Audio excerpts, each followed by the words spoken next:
This year has taught me quite a lot about navigating relationships and building connections, and I felt like it was a pretty appropriate time to talk about how to cultivate a positive support system and how that's an important part of your mental health journey.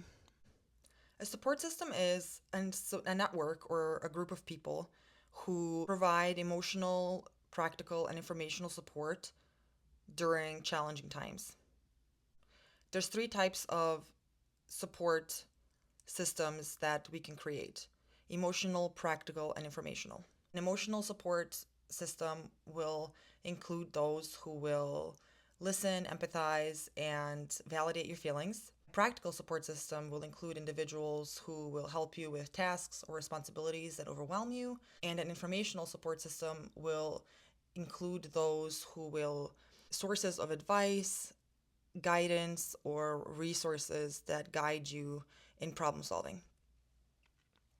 So why is having a support system so important for your mental health journey? It's crucial for your mental health journey because it provides a sense of belonging and reduces a sense of isolation.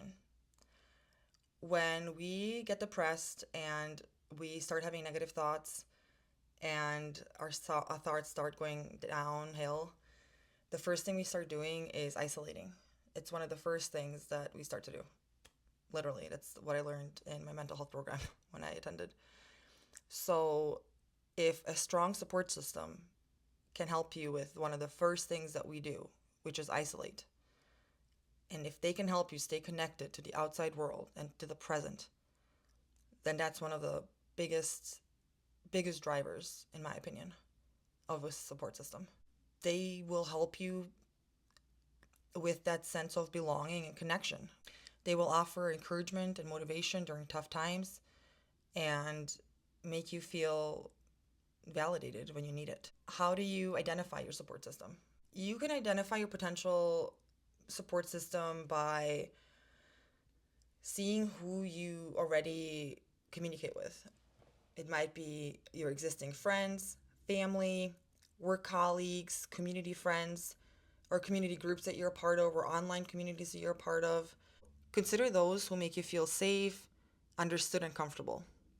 And also consider who you want to be a part of your support system. Something that I learned about in my mental health support program when I attended was the 3-minute, 3-hour, and a 3-day friend.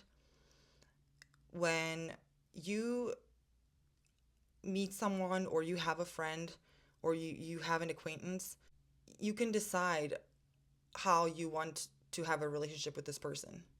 Do you want to spend more than 3 minutes talking to this person? If not, then this person is a 3-minute friend. Like, you're just going to talk about the weather. It's going to be small talk. Hey, how you doing? How's your mom? How's your dad? How's your family? How's the weather? Great. If you want to talk to this person on a different level, this can be a 3-hour friend where you have a little bit of a deeper conversation. It's a bit on a deeper level, but you know a little bit more about them. You know about their kids and their family and their dog, and maybe you go to their house and you go to a party with them or something. You go to a party at their house or something, and we go out to dinner here and there. And they're a 3-hour friend. You could spend 3 hours with them and you go home and you're recharged and you're good. Or you have a friend that you've known for years and they are a 3-day friend. You could spend 3 days with this person and never get sick of them. And you could never run out of things to talk about. And you could just literally like live with them and be okay and not ever have an argument. And not that that matters. You could have arguments, but you could be with this person for 3 days and be fine. So you could also categorize friends in that sense, but always consider who makes you feel safe, understood, and comfortable. Don't cross your own boundaries in order to fit somebody else's box for yourself. Building relationships. When you have your support systems built and created and set in place, it's really important to strengthen those relationships within your support system. Effective communication and active listening are so important. If you're not communicating effectively or listening when they're talking to you, what are you even doing? What is the point of even having a friend then? Because the conversation goes two ways, you know? then you also need to be really open about your needs and your boundaries.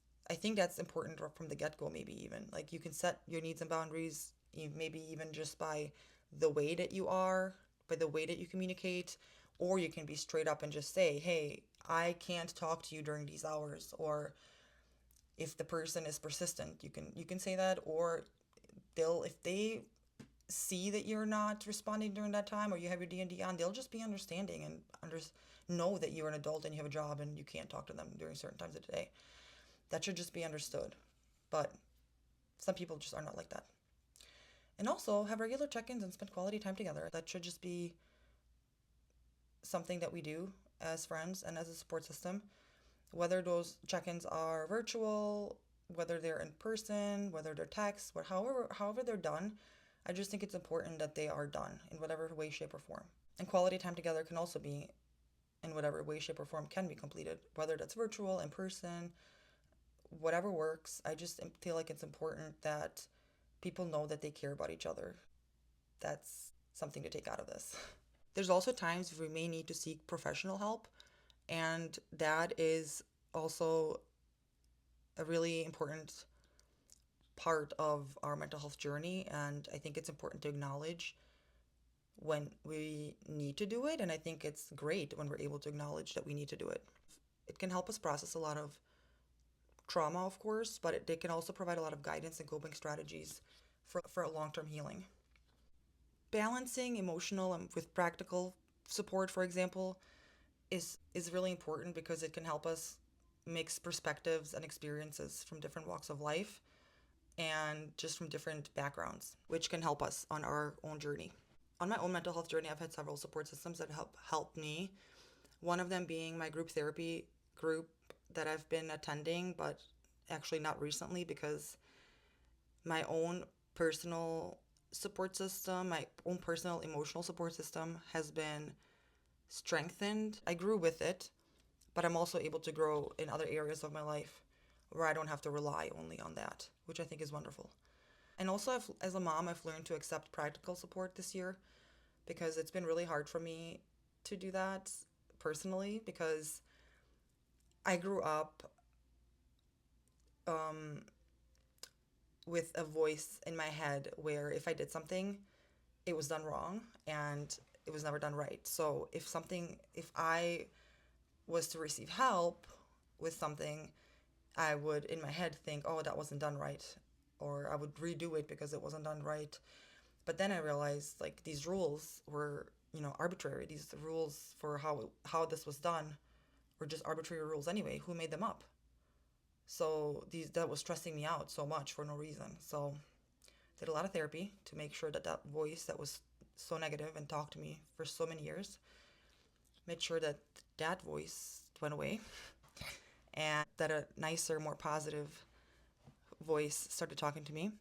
I had to reframe that mindset, and that helped a lot. I really worked hard on that, and I'm really proud of myself for coming out a better person and for not viewing practical support in a negative light anymore. I now view it with a grateful heart and with a lot of love because that's what I feel like that support being given to me means. Like, it's being given to me with love, and therefore I receive it with love. And I think that's beautiful.